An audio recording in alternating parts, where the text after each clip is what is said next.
یہ جن دنوں میں اللہ تعالیٰ کی رحمت کا فیضان ہو وہ دن برکت والے ایام اللہ کہلاتے ہیں۔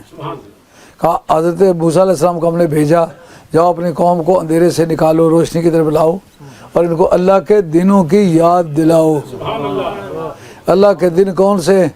جن دنوں میں اللہ کی رحمت بندگان خاص پر نازل ہوئی، یا منکرین انبیاء کے اوپر اللہ تعالیٰ کی لعنت کا برسات ہوئی، وہ دن ایام اللہ ہے۔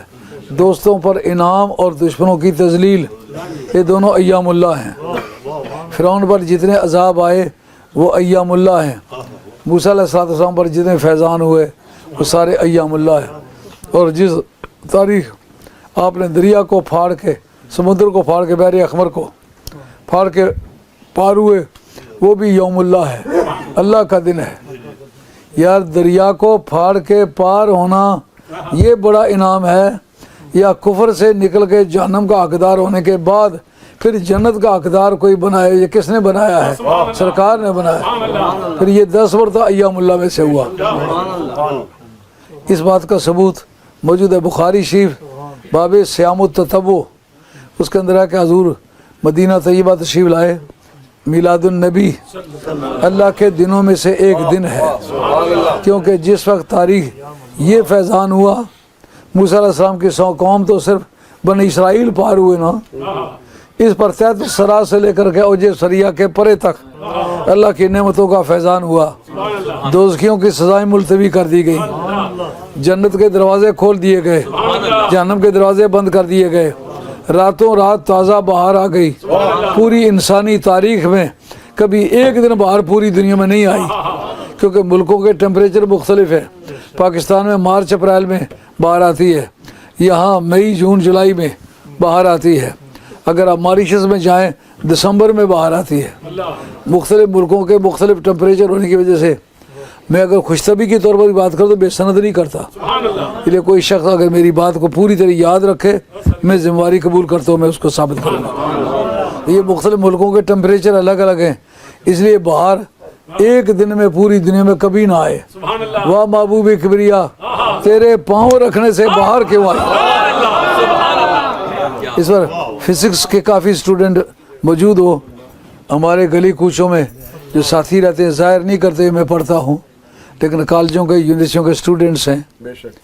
راتوں رات باہر آنے کی کیا وجہ ہے؟ راتوں رات باہر آنے کی کیا وجہ ہے؟ فزکس کا ایک قاعدہ ہے، وہ کیا ہے کہ ٹیمپریچر جس وقت بالکل نارمل ہو، قدرے ٹھنڈک اس پر غالب ہو، اس وقت باہر آتی ہے۔ سرکار کے میلاد والی تاریخ پوری دنیا کا ٹیمپریچر ایک جیسا کیسے ہو گیا؟ کہا دراصل نور کی تاثیر ٹھنڈی ہے۔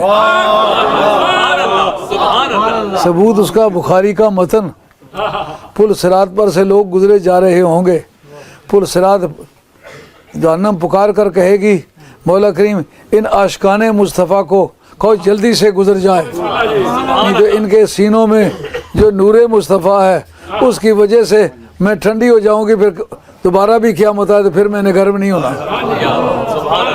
معلوم ہوا نور مصطفیٰ ٹھنڈا ہے، تو اس نور کی ٹھنڈک کی وجہ سے اس بات کا مزید ثبوت حضرت باعث بستامی رحمۃ اللہ علیہ ایک مرتبہ کہتے ہیں، بہت پائے کے درویش ہوئے ہیں، وہ کہتے ہیں کہ یا اللہ مجھے جہنمی بنا دے۔ عام طور پر مرید کہتے آمین، لیکن اس تاریخ مریدوں نے ہاتھ نیچے کر دیے، کوئی آمین کسی نے نہ کہا۔ ان کا آج آمین کسی نے نہیں کہا، کیا وجہ ہے؟ ان کا یہ دعا جو ہے آپ کے کوئی راز کی دعا ہماری سمجھ نہیں آتی، ہم جہنم میں جانے کے لیے تو کبھی رضامند نہیں ہے۔ ان کا درس میں رب سے ایک چال کھیل رہا ہوں کہ اگر اللہ تعالیٰ مجھے اتنا بڑا میری باڈی بنا دے کہ کل جہنم میری وجہ سے ہی پر ہو جائے، ایک مرتبہ وہاں سے میں گزر جاؤں، جہنم کے 100 قیامت بھی آئے پھر دوبارہ گرم کبھی نہ ہو۔ نور مصطفیٰ کی ٹھنڈک۔ صلی وسلم دائما ابدا على حبيبك خير الخلق كلهم